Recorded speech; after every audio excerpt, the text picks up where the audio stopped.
Bwana Yesu asifiwe. Msikilizaji wangu, ninapenda nikusalimu katika jina la Bwana wetu Yesu Kristo. Kipekee ninamshukuru Mungu ambaye ametupa nafasi tena ya kuweza kuja katika madhabahu hii ya mtandaoni ambayo inajulikana kama madhabahu ya saa ya maajabu na matendo makuu ya Mungu. Ninamshukuru Mungu kwa wewe ambaye ni mgeni kunifuatilia. Naitwa mchungaji na mwalimu Samuel Joshua Sanga, kanisa la Mlima Horebu. Tupo Dar es Salaam, eneo la Mbezi ya Morogoro Road. Mtaa unaitwa Kibanda cha Mkaa. Kwa karibu mahali hapa na Mungu atakuhudumia. Lakini zipo namba zetu za simu kwa ajili ya mawasiliano zaidi, ambao unaweza ukatupata na ukatufuatilia na kuwasiliana pia na sisi kwa ajili ya ushauri, pia kwa ajili ya maombi na maombezi. Kwa nipende kukukaribisha kwa ajili ya kipindi kizuri cha saa ya matendo makuu ya Mungu na miujiza, na nimekuwa na muendelezo wa vipindi kadha wa kadha yenye mafundisho ya neno la Mungu, lakini pia pamoja na maombi. Ninapenda kuchukua nafasi hii kumshukuru Roho Mtakatifu na Mungu Baba pamoja na Mungu Mwana. Amekuwa anatupa neema ya kuweza kuwafikia watu wengi kona zote za dunia, na watu wakawa wanabarikiwa na kumjua Mungu katika neno, lakini katika mafundisho. Nikukaribishe, nina somo ambalo lina muendelezo, somo lenye kichwa kinachohusu fahamu mlango wa ndoto. Jinsi ambavyo unaweza kuleta madhara, katumiwa kwa ajili ya madhara kwenye maisha yako, au katumiwa na Mungu kwa ajili ya kuweza kupata ushindi na faida. Mungu alipotuumba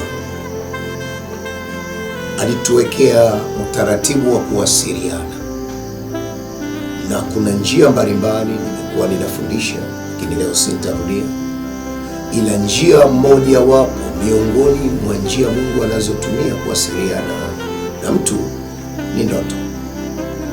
Kile kitabu cha Ayubu sura ya 33, ambapo ndio pamebeba andiko letu kuu, na ule mstari wa 14 hadi wa 18, Biblia inasema Mungu husema na mtu kwa njia ya ndoto, ijapokuwa mtu hajali, lakini Mungu humjilia huyo mtu awapo usingizini kitandani pake, na Mungu huzungumza na huyo mtu hata mara mbili juu ya jambo ambalo yeye mwenyewe amehitaji liweze kukufikia. Sasa leo ninataka tuende mbele, na nipo katika kipengele kinachohusu kufahamu vitu ambavyo vinaweza kuwa vinatokea kwenye ndoto au nakutana navyo kwenye ndoto, lakini kuelewa tafsiri ya hicho ambacho unakiona kwenye ndoto. Lakini jambo kubwa la pili ni kufahamu ujumbe juu ya hiyo picha unayoiona ndotoni. Na leo nitaenda kuongelea package inayohusu nyoka. Naamini katika njozi zako yamkini umeshawahi kuota nyoka. Nyoka aidha anakuja au umemwona au anapita au amekugonga mahali au anakufukuza. Ni nini ujumbe ambao upo kwenye ndoto zinazohusu nyoka? Hiki ndiyo kitu ambacho Mungu amenituma niweze kusema na wewe leo, lakini kupata majibu na si tu majibu na hatua gani ya kuchukua ili unapokutana na njozi ya namna hiyo uweze kushinda. Bwana asifiwe sana. Jambo ambalo nataka ulifahamu, Biblia inapoongelea nyoka ina maana kubwa sana. Hii tunaweza kusema ni lugha ya kinabii moja, lakini nyoka anakuwa anawakilisha vitu vingi sana katika tafsiri za maandiko, na tutapita katika tafsiri hizo, lakini pia tutapita kuangalia na message ya nyoka. Moja, nataka tuone kwenye kile kitabu cha Mwanzo, ile sura ya 3. Biblia inaeleza kwa habari ya nyoka alipokuwa kwenye bustani ya Edeni. Maandiko yanasema hivi, Mwanzo 3:1, basi nyoka alikuwa mwerevu kuliko wanyama wote wa mwitu aliowafanya Bwana Mungu. Akamwambia mwanamke, ati hivi ndivyo alivyosema Mungu, msile matunda ya miti yote ya bustani? Mwanamke akamwambia nyoka, matunda ya mti ya bustani twaweza kula, lakini matunda ya mti ulio katikati ya bustani Mungu amesema msiare wala msiaguse, msije mkafa. Nyoka akamwambia mwanamke, hakika hamtakufa, kwa maana Mungu anajua ya kwamba siku mtakayokula matunda ya mti huo mtafumbuliwa macho, nanyi mtakuwa kama Mungu, mkijua mema na mabaya. Mwanamke alipoona ya kuwa mti ule wafaa kwa chakula, wapendeza macho, nao ni mti wa kutamanika kwa maarifa, basi akatoa katika matunda yake akala, akampa na mumewe, naye akala. Wakafumbuliwa macho wote wawili, wakajijua kuwa wauchi, wakashona majani ya mti, wakajificha, wakafanya nguo. Kisha wakasikia sauti ya Bwana Mungu akitembea bustanini wakati wa jua kupunga. Adamu na mkeo wakajificha kati ya miti ya bustani, Bwana Mungu asiwaone. Bwana Yesu asifiwe. Sasa nikomea hapa, then nitaendelea mbele. Biblia inaeleza kwa mara ya kwanza tunaanza kumwona nyoka, na pia kwenye kile kitabu cha Mwanzo ile sura ya kwanza, na tunaona nyoka namna anavyoapia. Anaapia kama mnyama wa mwituni ambaye ni mwelevu sana, na maandiko anasema alimwendea mwanamke ambaye aliitwa Hawa au Eva, na Biblia inasema nyoka akaanza kumsemesha mwanamke. Sasa tunapoona hapa, huyu nyoka ni nani? Huyu nyoka ambaye tunamuona kwenye hichi kitabu cha Mwanzo sura ya 3, picha hii anamwakilisha Shetani. Kwa hiyo hii ni lugha ya picha, lakini nyoka anamwakilisha Shetani. Na hapa ninataka tuone vitu kadhaa ambavyo hivi ndivyo Roho wa Mungu anahitaji uvifahamu. Nyoka alipokuja kwenye maisha ya mwanamke kwa mara ya kwanza, ni vitu gani viliingia kwenye maisha ya Eva? Na unapomwona nyoka kwenye ndoto, Mungu anazungumza nini na wewe juu ya hiyo picha ya nyoka ambaye unamwona? Bwana asifiwe. Sasa jambo ambalo unatakiwa kulifahamu tunapopata njozi yoyote, moja, unatakiwa kujua pale unapoamka, jifunze kuwa na notebook, kuandika ile njozi uliyoiota. Lakini jambo la pili, jifunze kukumbuka na eneo ambalo huyo nyoka ulimuona au ulikuwa umekutana naye. Hii ina mata sana, ina pointi kubwa sana. Lakini jambo ambalo tunaliona hapa, nyoka aliingia kwenye bustani ya Edeni. Maana yake walikutana na Adam na Eva na nyoka ndani ya Edeni. Hilo ni jambo la kwanza. Sasa kitu ambacho nataka ukione unapomwona nyoka kwenye njozi, analenga nini? Jambo kubwa la kwanza ambalo unatakiwa kulifahamu, unapomwona nyoka anakuja kwenye ndoto, maana yake anakuja, kuna aina ya roho ambayo inaletwa kwenye maisha yako, na hii roho imebeba maana au imebeba ujumbe kwamba imeingiza laana kwenye maisha yako. Biblia yangu inaniambia kwenye hii Mwanzo sura ya 3 na ule mstari wa 14, maandiko yanasema hivi, ninanukuu: Bwana Mungu akamwambia nyoka, kwa sababu umefanya hayo, umelaaniwa wewe kuliko hayawani wote na kuliko wanyama wote walioko mwituni. Kwa tumbo utakwenda na mavumbi utakula siku zote za maisha yako. Bwana Mungu akamwambia nyoka, kwa sababu umefanya hayo, umelaaniwa wewe kuliko wanyama wote wa mwituni. Kwa hiyo nyoka ni sehemu ambayo inaonyesha kuna roho ya laana ambayo inakuandama. Huo ni meseji ya kwanza. Kwa unapoona nyoka amekuja kwenye maisha yako, tafsiri ya kwanza ni kwamba kuna laana iliyoachiliwa kwako, na hiyo laana inakufuatilia, kwa sababu nyoka ni mnyama aliyelaaniwa. Kwa anapotokea mahali, kiashiria cha huyo nyoka kutokea hapo, cha kwanza ni laana.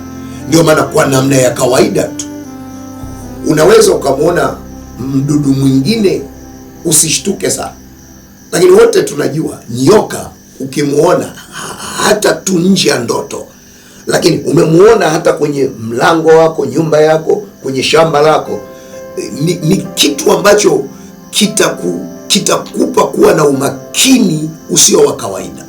Kwa nini? Kwa sababu ni aina ya mdudu na mnyama ambaye hazueleki.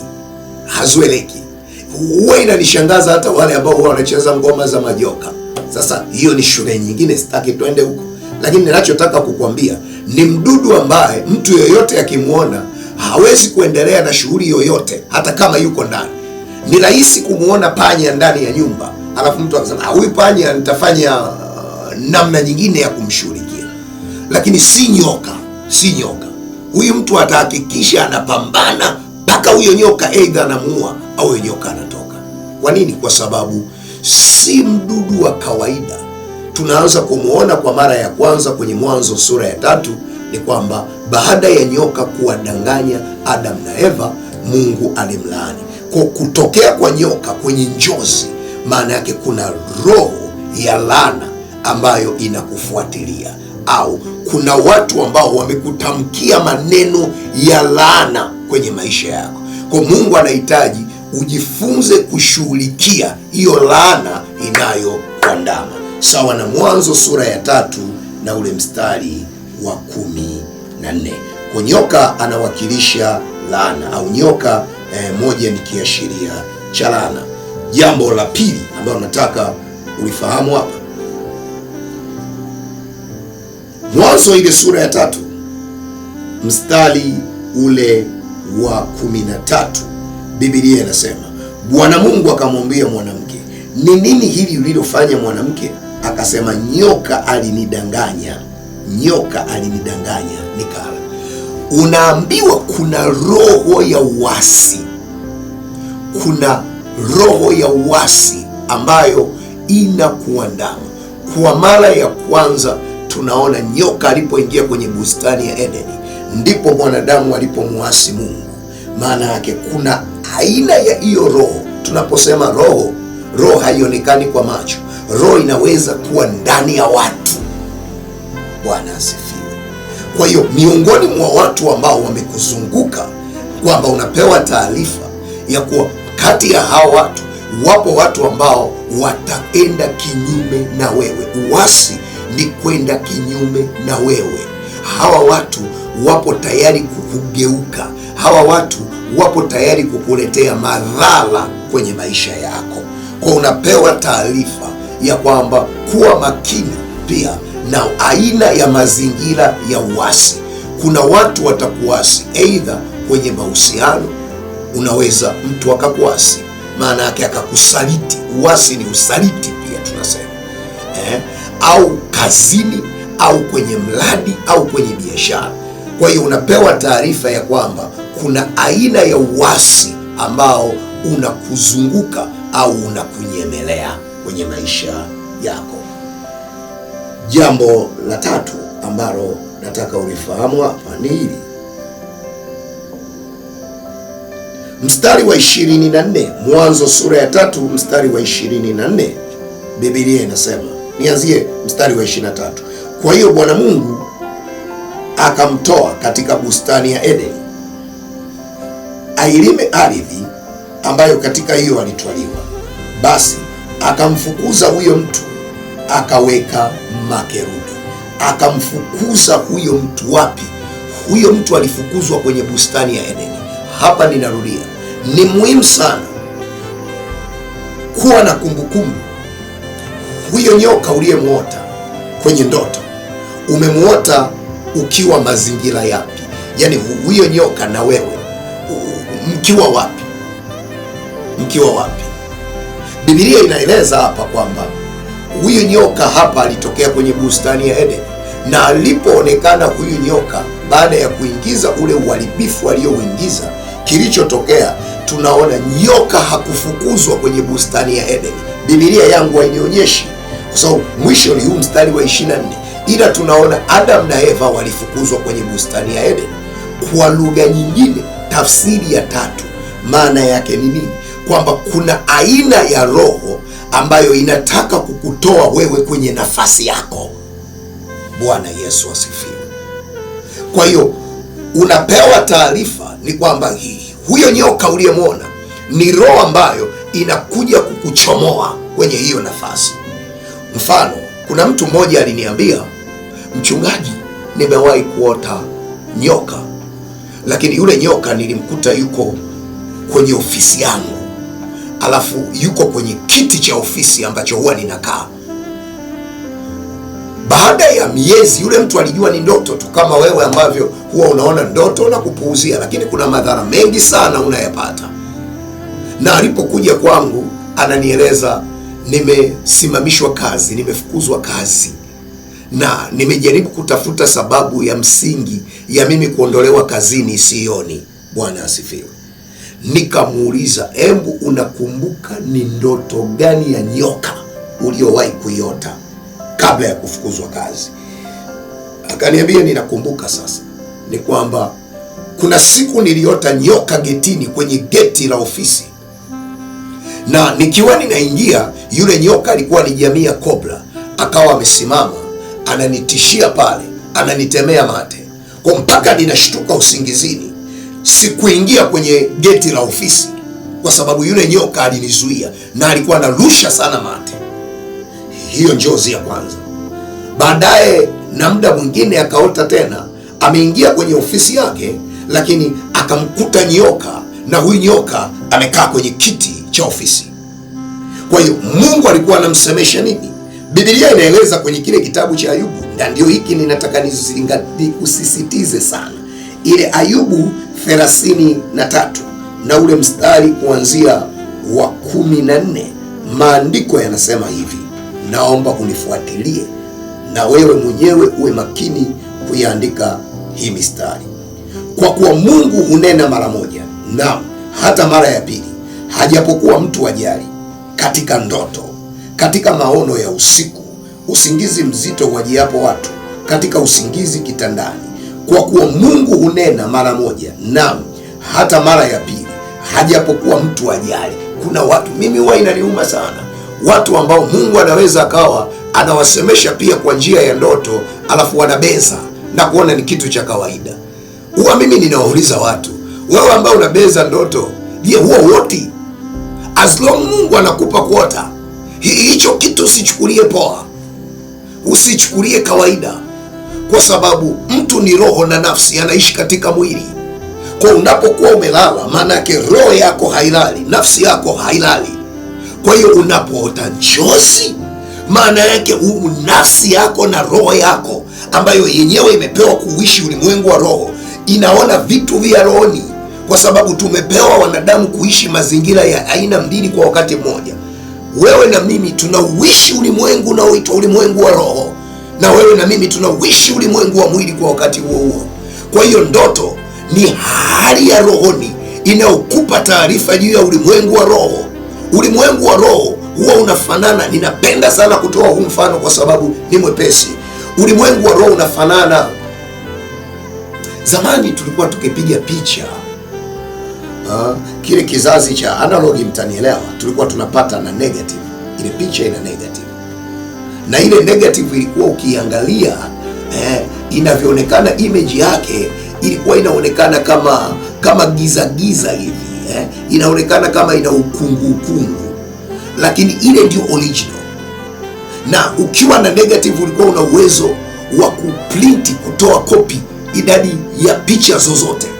Kwa hiyo picha inayoonekana nje ni copy, original yake ni ile negative ambayo haionekani vizuri. Sasa ulimwengu wa roho unafanana na negative, jinsi ambavyo ina giza giza, na huu ndio original, ndio uliotangulia kuumbwa. Ulimwengu huu unaonekana kwa macho, unaona barabara, unaona miti, unaona milima, huu ni copy. Maana yake kuna ulimwengu kama huu usioonekana. Kwa hiyo ulimwengu wa roho ni upo kama mfano wa negative. Kwa hiyo ukiwa umelala, maana yake unapata kufunuliwa kuona ulimwengu wa negative. Kwa hiyo unapoona nyoka kwenye ndoto, kwa lugha nyingine unaambiwa ulimwengu ambao ni genuine, huu ndio umebeba hatima yako. Na hiki ninataka niongee, ukifungwa kwenye ulimwengu wa roho, manake katika maisha ya mwilini umefungwa. Ukibanwa kwenye ulimwengu wa roho, katika maisha ya kimwili umebanwa. Ukibanwa huku kwenye kuto kuonekana, umebanwa kwenye hali ya kuonekana. Okay, nakupa mfano. Unafikiri mchawi anapokuja kukuloga wewe au kukuangia, anahitaji aje unamuona mzima, si utampiga? Anaweza akatoka mtu alikotoka kwenye mkoa wote, anaweza akatoka, mimi ni Mkinga, akatoka Makete akaja Dar es Salaam, lakini akaja katika ulimwengu wa roho, na kule kwenye ulimwengu wa roho akafanya vitu, na baada ya muda vile vitu vikatukia. Bwana Yesu asifiwe. Glory be to God, glory to God, glory to God. Kwa hiyo Mungu anasema anazungumza na watu hata mara mbili, ijapokuwa huyu mtu ajali. Kwa nini anazungumza naye? Hii mistari inayoendelea huku chini anaeleza mstari huu wa 17, ili amuondoe mtu katika makusudio yake na kumfichia mtu kiburi. 18, yeye huizuia nafsi yake isiende shimoni na uhai wake usiangamie kwa upanga. Kwa Mungu anaweza akakupa taarifa kupitia ndoto ili usiangamie, ili usipate madhara. Kwa yule dada aliona nyoka kwenye mlango wa geti la ofisi, akachukulia poa. Akaja akamuona tena nyoka baadaye ndani ya ofisi, na yule nyoka yuko kwenye kiti. Kwa hiyo yule nyoka alimzuia. Nilimuuliza, okay, baadaye nini kilichotokea? Anasema niliogopa hata kusogelea kile kiti, na nikashtuka kwenye usingizi, yule nyoka akiwa bado kwenye kiti. Baada ya miezi 6 baadaye yule dada akasimamishwa kazi. Likatokea tu jambo ambalo likampelekea kufukuzwa kazi. Hii ndio picha ambayo nyoka alipoonekana kwenye bustani ya Edeni, Adam na Eva walifukuzwa. Maandiko yanasema kwenye ile Mwanzo sura ile ya 3, yanaeleza ule mstari wa 23. Kwa hiyo Bwana Mungu akamtoa katika bustani, basi akamfukuza huyo mtu. Kwa hiyo mtu akafukuzwa kwenye bustani ya Edeni. So unapoota nyoka, maana yake nyingine ni kwamba kuna roho ambayo imekuja kukutoa kwenye nafasi yako. Bwana asifiwe. Mwenye kusikia na afahamu. Kwa hiyo hiyo roho inaweza kuja kukutoa kwenye eneo la biashara. Unaweza ukaota ndoto kwenye biashara yako.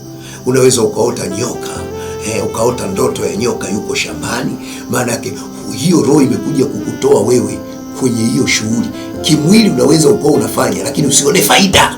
Kwa nini? Kwa sababu umetolewa kwenye mfumo wa wakulima. Unaweza ukawa unafanya biashara, kimwili unaenda, lakini umeona nyoka kwenye ofisi yako, kwenye meza yako. Ina maana hiyo roho imekuja hapo kuja kukuondoa kwenye hiyo nafasi. Taupa ushuhuda mwingine. Mtu mmoja alikuwa ananishuhudia wanandoa, lakini ilifika mahali ndoa yao imevunjika. Lakini anasema aliota ndoto nyoka yuko chumbani, na siku nyingine akaota yule nyoka yuko kitandani katikati. Kwa hiyo yeye kalala huku na mume wake kalala huku, yule nyoka amelala katikati. Anasema wakati mwingine akaja akaota yule nyoka amemgonga, kamng'ata kwenye kidole. Nikamuuliza kidole kipi? Akanionyesha kidole cha pete. Na anasema alipoamka asubuhi akahisi kuna maumivu. Wakajaribu kuangalia hadi uvungu wa kitanda kumuona nyoka. Wakajua hii ilikuwa ni ndoto. Badala kile taarifa ilikuwa ingie kuomba ili kuishughulikia ile roho, hakuelewa. Ananiambia baada ya muda vilianza kuinuka visa, magomvi yasio na kichwa wala miguu. Wanashindwa kuzungumza kama walivyokuwa wanazungumza mwanzo. Wanashindwa kuelewana na mmewe kama walivyokuwa wanaelewana mwanzo. Na baadaye akaanza kuhisi kwamba akimfuatilia mmewe kwenye meseji zake akaona kama amekuwa anamsaliti, anamchiti. Na baada ya muda yakaja magomvi. Anasema nikaja nikamfumania, ukatokea ugomvi. Ule ugomvi ukapelekea sasa mpaka wakapeana hati ya talaka. Kwa hiyo ile ndoa ikafa. Na ninaongea na mtu ambaye yamkini umeshawahi kuota njozi ya nyoka kwenye engo fulani, aidha yule nyoka amewahi kukung'ata. Ila jifunze kuangalia pia na eneo alilokuuma, na eneo alilokuuma amekuuma kwenye eneo gani? Bwana Yesu asifiwe sana. Tafsiri nyingine, nyoka anapokuwa amekung'ata, tunaona katika Mwanzo sura ile ya 49 na ule mstari wa 17, nyoka au kuumwa na nyoka ina maana gani? Biblia inasema Dani atakuwa nyoka barabarani, bafa katika njia, aumaye visigino vya farasi, hata mpandaye farasi ataanguka chini. Unapoona nyoka kwenye ndoto amekung'ata, licha tu ya ndoto kung'atwa na nyoka, kwa Biblia inasema ikiwa upo mwili wa asili na wa roho pia upo. Maana yake kama kuna kitu kinachoonekana, kuna kitu kisichoonekana pia. Kwa hiyo nyoka anapokuwa amekung'ata, jifunze kuangalia eneo pia uliloumwa na nyoka katika mwili wako ni eneo gani? Je, ni kwenye mkono? Kama ni mkono, ni mkono upi? Kwa sababu Biblia imebeba pia tafsiri za mikono hii inawakilisha nini. Kama ni mkono wa kulia au mkono wa kushoto, maandiko yanasema nini? Ngoja nikueleze. Hii mikono ina vitu ambavyo Mungu ameviumba. Nakuja kukufundisha siku nyingine shule inahusu mikono. Lakini Biblia inaeleza hii mikono vitu ambavyo Mungu ametengeneza. Mungu ametengeneza. Nikupe ile Mithali 3:16. Anasema ana wingi wa siku katika mkono wake wa kuume, yani mkono wa kulia. Anasema ana wingi wa siku katika mkono wake wa kuume, Mithali 3:16. Alafu anasema utajiri na heshima katika mkono wake wa kushoto. Utajiri na heshima katika mkono wake wa kushoto. Lakini tukienda ile Kumbukumbu ya Torati sura 28, kuna mahali anasema nitabariki kazi za mikono yako. Maana yake mikono ndiyo iliyoumbiwa kubeba baraka. Kwa njia ipi? Kwa kila kazi utakayoifanya kupitia mikono yako, maana yake unapaswa kubarikiwa. Sasa nyoka anapokung'ata aidha kwenye mikono, kwa tafsiri ya kwanza unaambiwa kuna roho ambayo inakuja kuingiza laana, uharibifu kwenye mikono yako. Uharibifu kwenye mikono yako. Lakini jambo la pili ni kwamba angalia na huo mkono. Kama ni mkono wa kushoto, Biblia inaeleza mkono wa kushoto umeumbiwa utajiri, umeumbiwa heshima. Lakini mkono wa kulia Biblia inasema umeumbiwa wingi wa siku. Kwa hiyo nyoka pia anapokugonga katika mkono wa kulia, tafsiri ya kwanza mikono nimesema ni baraka, ni kazi za mikono yako. Lakini tafsiri ya pili mkono wa kulia, kama mkono wa kulia, maana yake huu unawakilisha wingi wa siku. Tunaposema wingi wa siku, maana yake wingi wa miaka. Kwa nyoka anapokugonga katika huu mkono, ndoto hiyo inabeba ujumbe kwamba kuna hali ya kufupishiwa miaka yako ya kuishi duniani. Kibibilia, Mungu ameweka majira ya mwanadamu kuzaliwa, lakini pia Mungu amemwekea mwanadamu na wakati wa kuondoka hapa duniani. Lakini Mungu ametuwekea tunasema miaka ya kuishi kwa mujibu wa maandiko. Kibibilia tunaona mwanadamu amewekewa kuishi miaka 120, kuna miaka 90, kuna miaka 80 na ile miaka mingine ambayo alikuwa anaiongea Daudi, nafikiri ni Daudi au Ayubu, miaka 70. Kwa hiyo kuna 70, kuna 80, kuna 90, kuna 120. Nini ninachozungumza? Mungu anaweza akamchukua mtu hata chini ya huo umri kama kuna kusudi fulani au kuna jambo fulani, lakini umri wa mwanadamu kuishi, amepewa kuishi mpaka awe mzee. Kwa hiyo kupigwa, kung'atwa na nyoka mkono wa kushoto, tafsiri yake kwamba imeingizwa roho ya mauti kwenye maisha yako. Bwana asifiwe. Na mkono wa kushoto ni kwamba umekuja kupigwa baraka zako, utajiri wako na heshima yako. Hiyo ni tafsiri nyingine. Bwana Yesu asifiwe. Bwana apewe sifa. Bwana apewe sifa. Hii nataka twende eneo jingine, tafsiri nyingine. Wakorinto wa pili ile sura ya 11 na ule mstari wa 3, Biblia yangu inaniambia hivi. Wakorinto wa pili sura ya 11 na ule mstari wa 3, lakini nachelea kama yule nyoka alivyomdanganya Hawa kwa njia yake, asije akawaharibu fikra zenu, mkauacha unyofu na usafi wa Kristo. Wakorinto wa pili sura ya 11 mstari wa 3. Tunaona hapa Biblia inaeleza jambo moja ambalo nyoka alipoingia kwenye bustani ya Eden alilifanya kwa yule mama yetu Hawa, ni kwamba alienda kupiga fikra. Maana yake ni uwezo wako wa kufikiri. Kwa hiyo roho ya nyoka inapotokea ni kwamba pia inakuja kufanya vita na kiwango chako cha kufikiri, inakuja kufanya vita na ufahamu wako, inakuja kupiga akili. Fikra ni mtiririko wa mawazo, ndani yake kuna akili, kuna ufahamu. Kwa ni roho ambayo inakuja kushindana na wewe kwenye kiwango chako cha kufikiri. Ni nini maana yake? Inakuja kutia giza.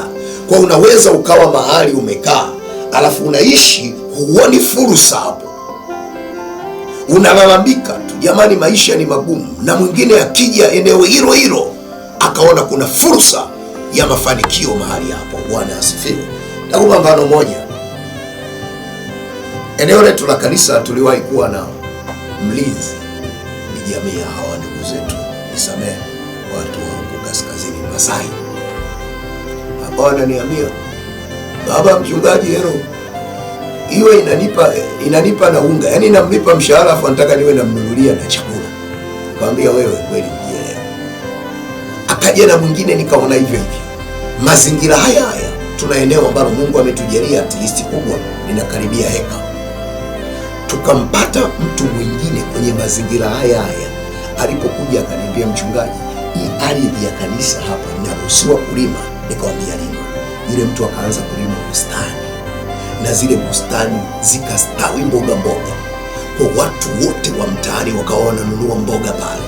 Yule bwana akawa na uhakika kwanza wa kupata mboga, lakini yule bwana akawa anajiongezea kipato nje ya kile kipato anacholipwa katika mshahara juu ya ile kazi ya usalama, kazi ya ulinzi. Nini ninachosema? Fikra zikipigwa, kuna kitu unaweza kuwa ukioni. Maana yake shetani, nyoka, kazi yake ni kuja kuzipofusha fikra zako, na ndio maana shetani au nyoka anaweza akatokea kwenye maisha ya huyu mtu, na huyu mtu akasikia habari ya wokovu, asikubali kumpa Yesu maisha. Na ndio maana Biblia inaeleza pia kwa habari ya fikra.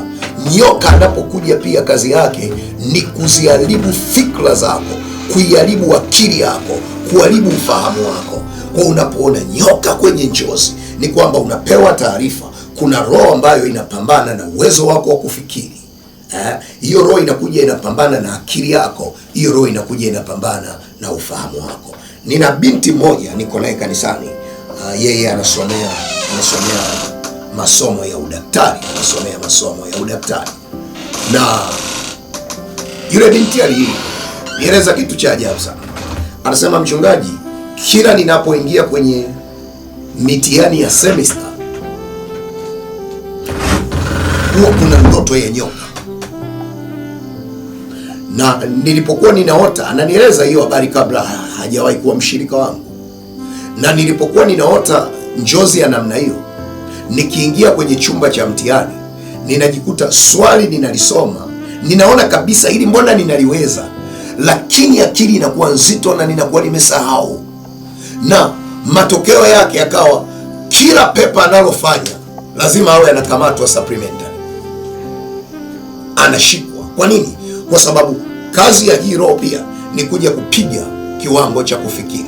Nyoka kabla ya Adam na Eva wajegombana na Mungu, nyoka alihakikisha kwanza anakamata fikra zao, anakamata fahamu zao, ili zile fahamu ziwezi kupishana na Mungu. Kwa unapoona nyoka ametokea kwenye njozi, maana yake kuna aina ya roho inayokuja kupigana na uwezo wako wa kufikiri, kupigana na akili zako, kupigana na ufahamu wako. Kwa nini? Maana yake kuna hatua ambayo unatakiwa kwenda, na hiyo hatua unatakiwa fikra zako zikae sawa, uwezo wako wa kiakili uwe mzuri, lakini nyoka anakuja anakupiga.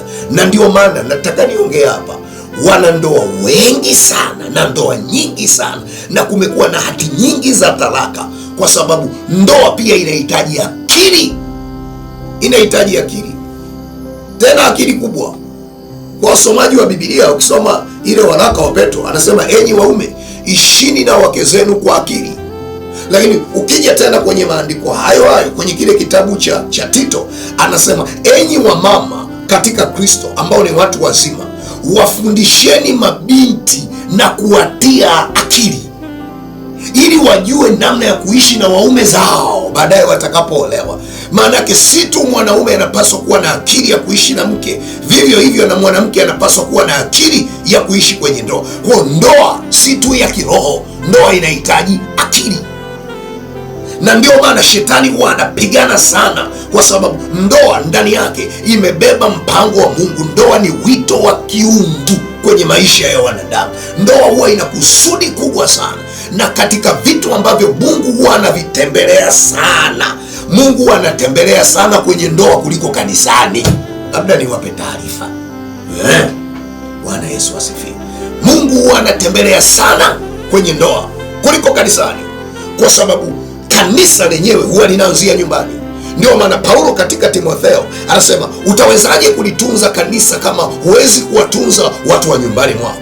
Maana kipimo cha wewe kulihudumia kanisa ni kipimo cha wewe namna ambavyo unaiendo familia yako, na ndani ya familia maanake kunahitaji akili. Kwa hiyo akili ikipigwa, familia utashindwa kuiendo. Ukishindwa kuiendo, oh my friend, iwe ni kanisani itakuwa shida. Bwana Yesu asifiwe. Kwa hiyo hivyo ni vitu kadhaa ambavyo nilikuwa nimetumwa na Roho Mtakatifu ili nikupe taarifa juu ya njozi zinazohusu nyoka. Nataka nimalizie neno la mwisho, sababu ya mwisho au tafsiri ya mwisho juu ya nyoka. Zaburi 140 mstari wa 3, maandiko yanasema hivi, akatuangalia hiyo. Sababu nyingine ni hii. Biblia inasema katika kile kitabu cha Zaburi 140 na ule mstari wa 3, Zaburi 140 na mstari wa 3, anasema hivi, wamenoa ndimi zao kama nyoka, sumu ya fira chini ya midomo yao. Wamenoa ndimi zao kama nyoka, sumu ya fira chini ya midomo yao. Maana yake ni nini? Unapoona kuna mle nyoka, ni kwamba unapewa taarifa kuna watu ambao wamekuinukia, na hao watu wamekaa vikao. Kuna maneno wanayoongea, lakini maneno yao yana sumu kwenye maisha yako. Bwana asifiwe.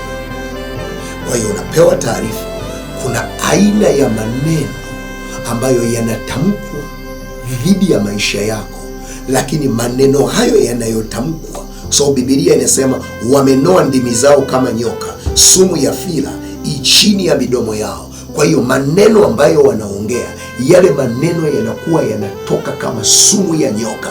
Kwa sumu ya nyoka, wote tunajua sumu ya nyoka ina madhara. Kwa hiyo maneno hayo yanapotamkwa na watu wa namna hiyo ambao ndani yao wameingiziwa, manake nyoka ni roho, kuna pepo nyoka, na huwa tukikemea kwa jina la Yesu, huwa tunaonaga kuna mtu anaenda anajiviringisha namna hii, anajiviringisha, ile ni roho. Kwa hiyo kuna roho inaweza ikamuingia mtu, na inapomuingia mtu, maneno yule mtu anayotamka juu yako, yale maneno yanakuwa yamebeba sumu, maana yake yamebeba uharibifu, hayawi na nguvu ya kawaida, yanakuwa na madhara. Na wakati mwingine si tu kwa siri, anaweza akaja hata kuprovoke mbele yako, na wewe usichukulie kawaida. Neno lolote linalokuja baya, as long Mungu amekupa kulisikia, inabidi pale pale unalikase, unasema kwa jina la Yesu halitakuwa kwenye maisha yangu, na utaona ushindi unakuwa kwako. Bwana Yesu asifiwe, Bwana apewe sifa. Lakini tafsiri ya mwisho juu ya nyoka tunaiona katika kile kitabu cha Mhubiri, ule mlango tunasema ule mlango wa 10, sura ya 10 mstari wa 8, anasema mwenye kuchimba shimo atatumbukia ndani yake, na yeye abomoaye boma nyoka atamuuma. Unapewa taarifa kwamba ulinzi wa kimungu kwenye maisha yako umeanguka, umeondoka. Kwa hiyo nyoka pia, sasa hii ninataka niongee aidha na wewe ambaye unamcha Mungu, unampenda Mungu, unapoona pia kuna muda nyoka, unapewa taarifa kwamba ulinzi wa kimungu kwenye eneo la maisha yako umeondoka. Aidha huo ulinzi, jifunze sasa kumwangalia huyo nyoka. Nilikwambia tumeanza na Mwanzo sura ya 3, tunaona nyoka anapotokea, tumeona ametokea kwenye bustani ya Edeni. Jifunze kuangalia katokea kwenye hiyo ndoto, huyo nyoka umemuota ukiwa wapi? Je, barabarani? Je, nyumbani? Je, kazini kwako? Je, ni shuleni? Ni mazingira gani umeota hiyo ndoto ya huyo nyoka? Kwa hiyo hilo eneo ambalo umeota huyo nyoka yupo, unaweza kuwa unapewa taarifa eneo hilo ulinzi wa kimungu kwenye hilo eneo haupo. Ndio maana anasema mwenye kuchimba shimo atatumbukia ndani yake, na yeye abomoaye boma nyoka atamuuma. Maana yake abomoaye ni kuwa lile boma limebomoka. Boma tunaweza kusema ni wigo, ni kama fensi imebomoka. Kwa hiyo nyoka pia tafsiri nyingine ni kwamba ulinzi wa kimungu kwenye maisha yako haupo. Bwana Yesu asifiwe. Na vitu vichache vya kukueleza nini cha kufanya, nini unapaswa kufanya. Jambo la kwanza ambalo nataka kulifahamu ni hili: ingia maombi ya toba. Mwambie Baba, ninakuja mbele zako, ninaomba rehema juu ya mahali ambapo nimepungua au nimekosa. Omba toba kwa ajili yako mwenyewe. Jambo la pili, omba toba juu ya hilo eneo ambalo umemwona nyoka akiwepo. Kama ni ofisini, kuna toba ya eneo. Narudia, kuna toba ya eneo. Kwa mfano, Nyakati wa Pili ile sura ya 7 mstari wa 14 anasema, ikiwa watu wangu walioitwa kwa jina langu wataomba na kujinyenyekesha na kutafuta uso wangu na kutubu, anasema nitawasamehe dhambi zao na kuiponya nchi yao.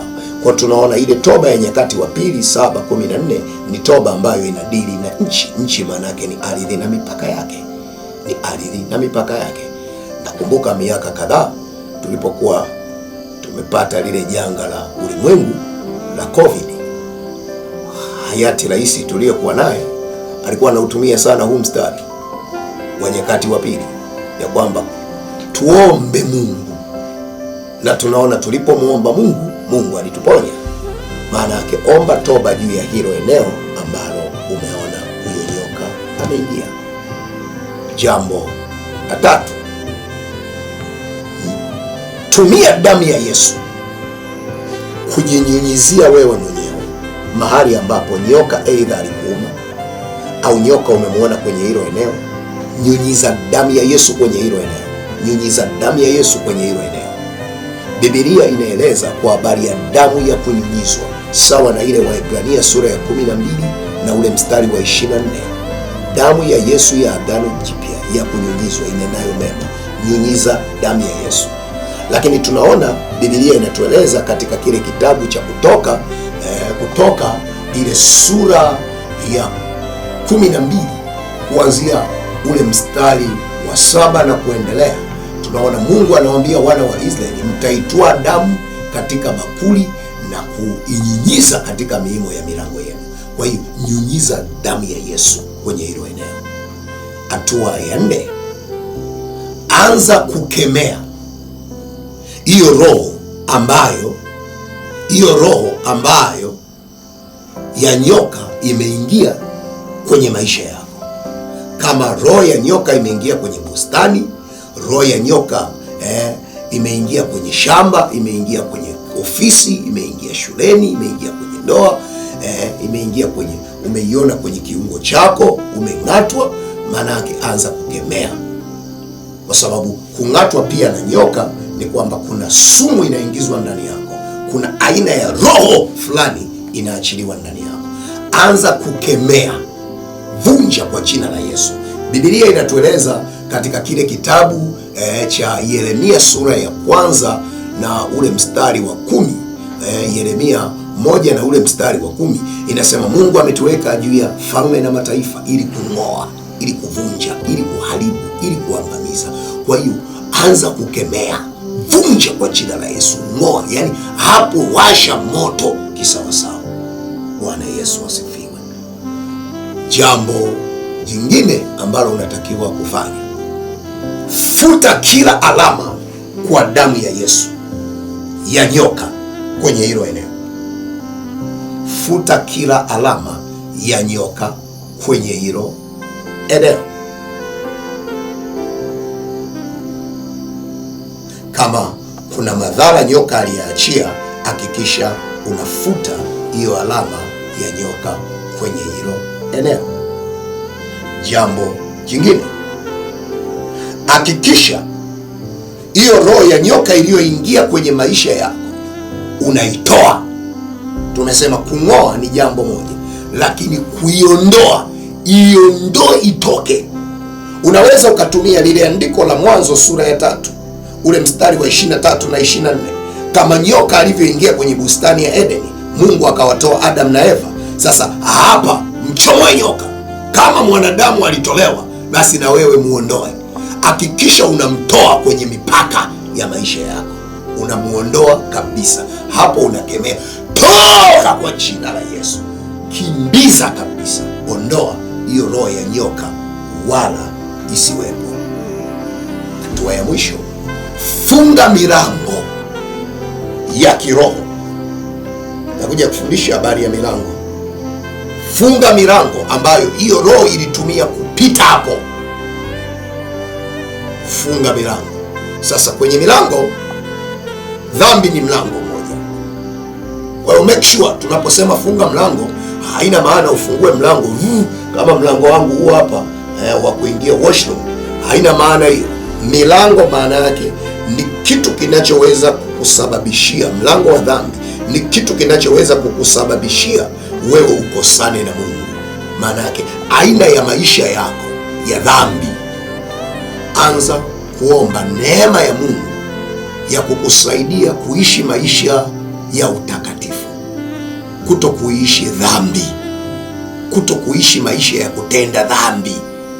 Na hata kama imetokea umejikwaa, umeteleza, immediately ingia toba na kujizoesha kuishi katika maisha yaliyo ya utaua, maisha ya usafi.